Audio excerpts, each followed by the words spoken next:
الشبا نے ساگرپور کے شہر افق نگر میں ایک کاروبار شروع کیا جو کہ بہت اچھا چلنے لگا۔ بس مسئلہ یہ تھا کہ اس کاروبار کی کل کمائی پہ اس کو 35% کا ٹیکس دینا پڑ جاتا تھا۔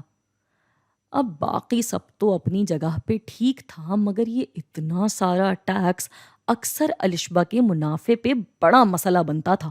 ایسے میں ایک دن اس کو پتا چلا کہ ساگرپور کے ہی دوسرے شہر جھیل چمن میں اسی طرح کے کاروبار پہ ٹیکس صرف 5% لگتا ہے۔ بس پھر کیا تھا، الشبا نے تھوڑے ہی عرصے میں اپنے کاروبار کا بیشتر حصہ جھیل چمن میں شفٹ کر دیا اور وہ دونوں جگہ پہ کام کرنے لگی۔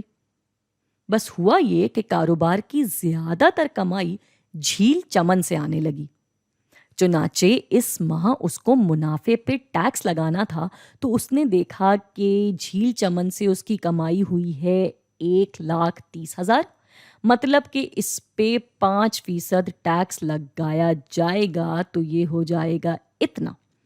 باقی افق نگر سے کمائی ہوئی ہے 70,000 تو 35% کے حساب سے ٹیکس بنا یہ، جبکہ اگر وہ یہ پوری کمائی افق نگر میں کر رہی ہوتی تو اس پہ ٹیکس اتنا سارا لگ جاتا۔ لیکن اب کاروبار کو ٹیکس کے حساب سے ٹھیک جگہ ٹرانسفر کرنے سے اس کا کاروبار اب بہتر منافع کما رہا ہے۔ چنانچہ اگر آپ معاشیات کے طلباء ہونے کی حیثیت سے کبھی بھی کوئی کاروبار کرنے کا سوچیں تو اس ملک میں یا اس شہر میں رائج ٹیکس کو ضرور نظر میں رکھیے گا۔